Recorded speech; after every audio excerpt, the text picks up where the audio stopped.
चलिए, आज हम लोग टॉपिक पढ़ रहे हैं ultimate goals of constitution. Sir, constitution का अल्टीमेट गोल क्या है? देखिए, आज का ये महत्वपूर्ण वीडियो आप सभी स्टूडेंट्स के लिए बहुत इंपॉर्टेंट है, क्योंकि ultimate goal of the constitution और एसेंस ऑफ आवर कॉन्स्टिट्यूशन ये दोनों ही आपके एग्जामिनेशन पॉइंट ऑफ व्यू से बहुत इंपॉर्टेंट है। हम लोगों ने कॉन्स्टिट्यूशनल वैल्यूज को फ्री पढ़ाने का वादा किया था और उसके अकॉर्डिंग हम लोग अपना काम कर रहे हैं। तो आज हम लोगों का ये फिफ्थ लेक्चर है।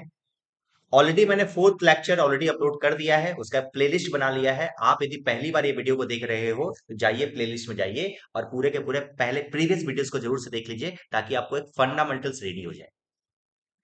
एक और बात मैं बता दूं आपको, इसी वीडियो के नीचे में डिस्क्रिप्शन बॉक्स में आपको देखने को मिलेगा एक लिंक। उस लिंक में आपको उस लिंक के लिंक में आपको गूगल फॉर्म मिलेगा। गूगल फॉर्म को फिल करना मत भूलना, क्योंकि गूगल फॉर्म से आपको बहुत सारे फायदेज हैं। पहले फायदा है कि आपको एग्जामिनेशन में बहुत सारा असेसमेंट मिलने वाला है हमारी तरफ से, और दूसरी बात, ये जो नोट्स आप देख रहे हो ये नोट्स भी आपको मिल जाएगा। ठीक है, तो चलिए हम लोग स्टार्ट करते हैं बिना टाइम गवाए। तो चलिए स्टार्ट करते हैं, बोलिए राधे राधे। चलिए, what is the ultimate goal of constitution? आपको पता है कि हमारा अल्टीमेट गोल क्या होगा? एक कॉन्स्टिट्यूशन जो बना था उसके पीछे अल्टीमेट मतलब मेन गोल क्या होना चाहिए? Sir, welfare to the people. Main जो अल्टीमेट गोल होता है वो क्या होता है? पब्लिक का फायदा। पब्लिक के पब्लिक के फायदे में कोई भी काम किया जाए। देखो, welfare to the people is ultimate goal to all the law, the state action of above all the constitution. They have one common objective. देखो, एक ही कॉमन ऑब्जेक्टिव है, that is to promote the well being and large interest to the society and whole as whole. आप पूरा के आप जो भी डिसीजन लो वो पूरे सोसाइटीज के लिए लो, कोई भी इंडिविजुअल के लिए या फिर पर्टिकुलर ग्रुप के लिए मत लो। मतलब आप जो डिसीजन लो वो आम पब्लिक के लिए लो। आप जो डिसीजन लो वो आम पब्लिक के लिए लो।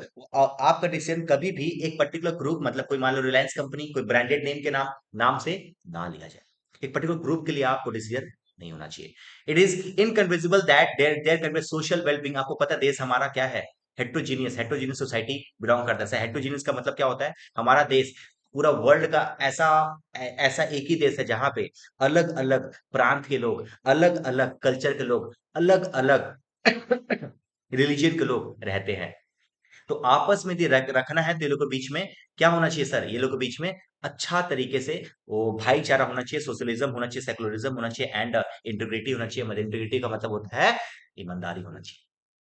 तो देखो, अल्टीमेट गोल हमारा कॉन्स्टिट्यूशन का क्या है sir? Welfare to the people. जो भी डिसीजन लिया जाए वो पूरे पूरे पूरे इंडिविजुअल पूरे के पूरे ग्रुप्स के लिए लिया जाए, पूरे के पूरे ऑल ओवर इंडिया के ऑब्जेक्टिव के अनुसार लिया जाए। कभी भी एक पर्टिकुलर पर्सन या फिर एक पर्टिकुलर ग्रुप के अगेंस्ट नहीं लिया जाए। और हेट्रोजी हमारा देश जो है, हमारा एक हेट्रोजीनियस सोसाइटी है, वहां पे एक अच्छा वेल वेल डिफाइंड कल्चर को क्रिएट करने के लिए हमारे पास क्या है? बहुत कम चीजें हैं। उस चीज को हमको प्रॉपर तरीके से यूटिलाइज करना चाहिए। मैं एक और चीज आपको ये कर दूं, I am not qualified person for teaching this particular subjects. हमारा कंस्टिट्यूशनल वैल्यूज उतना तो अच्छा नहीं होगा।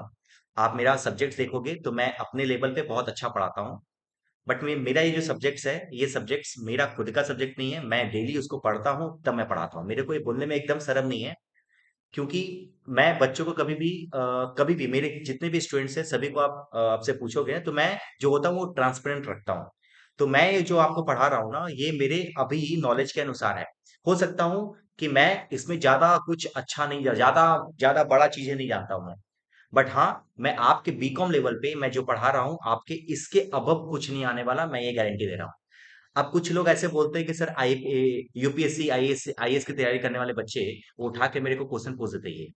तो भैया, मेरे दोस्त, मेरे भाई, आप लोग मेरे से बड़े हो, आप आईएएस की तैयारी कर रहे हो, वेल एंड गुड, अच्छी बात है। बट ये जो हमारी क्लासेस हो रही है वो सिर्फ बीकॉम के लेवल या फिर बीए या बीएससी के लेवल पे की जा रही है, और वही एक सब्जेक्ट को टारगेट करके पढ़ाया जा रहा है। ठीक है, तो हमारा मकसद तो बस बच्चों को फ्री एजुकेशन देना है, और इसके अलावा और कुछ नहीं है बच्चों, मेरे दोस्त। तो आप यदि मेरे से कुछ गलती भी हो जाए, यदि मैं कोई गलत पढ़ा दूं, तो मेरे को माफ कीजिएगा। ठीक है, क्योंकि मैं भी एक इंसान हूँ, मेरी भी एक लिमिटेशन है। ठीक है, चलिए आइए स्टार्ट करते हैं। नेक्स्ट टॉपिक क्या है? Essential to our constitution. अच्छा, कॉन्स्टिट्यूशन का जरूरत क्यों है? देखिए, यदि कॉन्स्टिट्यूशन नहीं होता तो क्या होता सर? देखिए, कॉन्स्टिट्यूशन का जरूरत क्यों है ये हम लोगों को जानने के लिए देखो लिखा हुआ है क्या। It is clear to the constitution is not exclusive benefit of the government. कभी भी कोई भी कॉन्स्टिट्यूशन सिर्फ गवर्नमेंट के बेनिफिट्स के लिए कभी नहीं बनता। It is not only to the lawyers और पॉलिटिशियन के लिए भी नहीं होता। It also exist a common man. ये किसके लिए है सर? ये कॉमन मैन के लिए ही होता है। For the poor and the हम्बल्स, गरीब लोगों के लिए भी कॉन्स्टिट्यूशन बनता है। Next point, it lays down for this land or rules is the understood in the face of democracies of the world. समझ में आया क्या?